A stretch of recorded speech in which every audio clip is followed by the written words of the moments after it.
on retrouve tout de suite Grégory Yenko qui nous a rejoint dans le studio. Bonjour Fanny, bonjour Vanessa. On fait un état des lieux de la sécurité d'approvisionnement de l'énergie en Belgique. Il va être déposé sur la table du gouvernement fédéral ce mercredi, demain donc. Et puis les premiers échos de la presse confirment qu'il existe bien un risque d'approvisionnement énergétique dans les ménages belges, mais il faudra attendre l'hiver 2025. Néanmoins, il faut y penser aujourd'hui. Alors d'où vient cet état des lieux ? Eh bien en fait, il a été commandé en octobre dernier par le Premier ministre Alexander De Croo et la ministre de l'énergie Tine van der Straten auprès d'Elia, gestionnaire du réseau de tension, et Fluxys d'autre part, gestionnaire du réseau de gaz.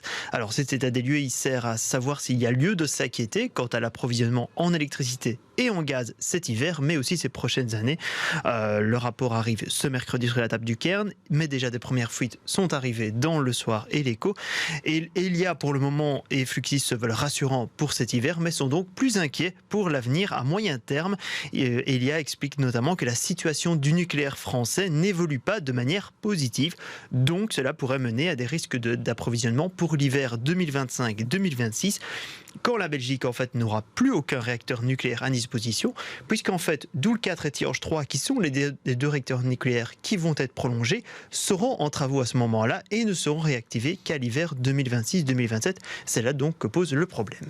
Alors ce rapport, il repose donc la question d'une prolongation du parc nucléaire belge. On sait que c'est un sujet un peu touchy au sein du gouvernement. Ça devient radioactif même ? Mais oui, c'est la question qui divise, surtout entre le MR et les autres partenaires de majorité. On sait que le fédéral et Engie négocient déjà depuis mars pour prolonger pour 10 ans les réacteurs Doel 4 et Tihange 3, mais la négociation prend du temps et il n'est pas sûr que cela suffise à pallier justement ce manque d'énergie d'ici 2025.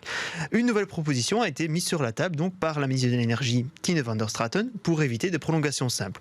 On permet aux 3 réacteurs les plus anciens, Doel 1, Doel 2 et Tihange 1, qui devaient fermer en 2025, d'économiser du combustible durant les prochains étés pour permettre de continuer jusqu'à l'été 2026 au moins. Le problème, c'est que la proposition, pour le moment, elle n'a pas de consensus au sein du gouvernement et ça annonce donc une réunion tendue au niveau du Cairn. Oui, alors est-ce qu'il n'existe pas tout simplement d'autres options que le nucléaire pour assurer l'approvisionnement électrique ?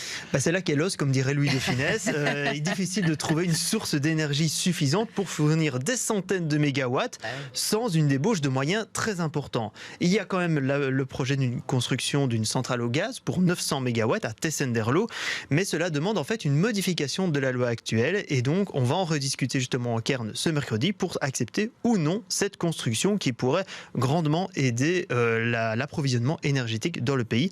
Mais en attendant, les négociations avec Engie et la proposition de cette mini-prolongation des 3 anciens réacteurs semble être l'issue la plus simple possible. Merci beaucoup Grégory Yenko pour cette analyse dans ce dossier à rebondissement. Ce n'est pas fini, Non, plusieurs épisodes sur le nucléaire. Merci beaucoup.